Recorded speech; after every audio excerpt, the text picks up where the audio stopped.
guys, today I wanted to talk a little bit about the treatment of children in times of peril, specifically looking at a couple cases from late Victorian Holocaust and Maus, just the first book though. So there were two really big cases that stuck out to me. The first one in late Victorian Holocaust is when the father gives up his son to the Christian missionaries, despite the fact that it was a violation of his religion. The second case is from Maus, and it's the part where we see the deaths of Rishu, Lonya, Bibi, and Tasha when Tasha deliberately feeds them all poison. Although it would seem as if religious faith might strengthen in times of crisis, ultimately what we see in these texts is that survival and ensuring a better fate for your children usually takes priority over faith. In late Victorian Holocaust, the one that I'd like to look at in depth is on page 144, middle paragraph, where it says, "A Muslim smallholder who was forced to sell first his land, then his hut, and finally his cooking utensils to provide food for his wife and two small children. Since the government was doing nothing to relieve the poor, he gave his oldest child to the infidel missionaries in violation of his religion. Quote, the man brought the boy to us, telling the child he could care for him no longer, although he had always hoped to send him to school, but that now he saw no way to save his life and educate him, other than to give him away. The boy was not to think his father did not love him, and if he lived and learned how to write, he was charged to write his parents. The father bade him goodbye, and, asking nothing for himself, went away." The contradiction in this one is fairly easy to grasp.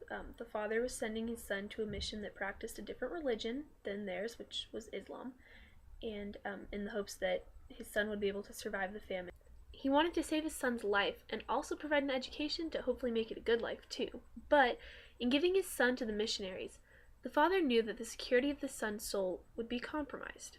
So here we see an example of religion taking the back seat to a parent being able to provide a better fate for their child.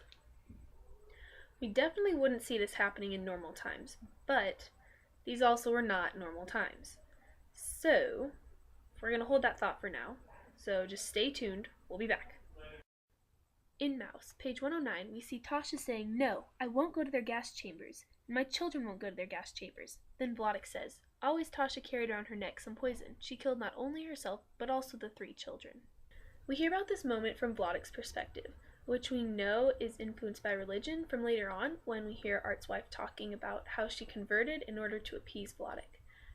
But the interesting thing about this is that Vladek doesn't condemn Tasha's actions. He has a lot of sorrow and grief for his loss, but there's not any evidence to suggest that he's resentful or accusatory of any wrong in what Tasha did. Have you been holding that thought about things not being normal? Because here we go. We're going to dive right into that. I think it's also really important to consider that these situations were anything but normal. So expecting religion to behave in a normal way is kind of unreasonable. In fact, some people might even think that the opposite thing would happen. Instead of strengthening their faith, people might start to lose their faith.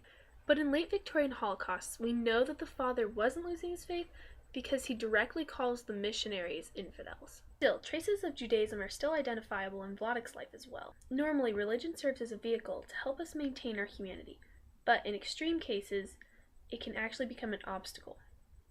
That's why I think after looking at these two cases, sometimes in order to maintain our principles, we have to let go of them.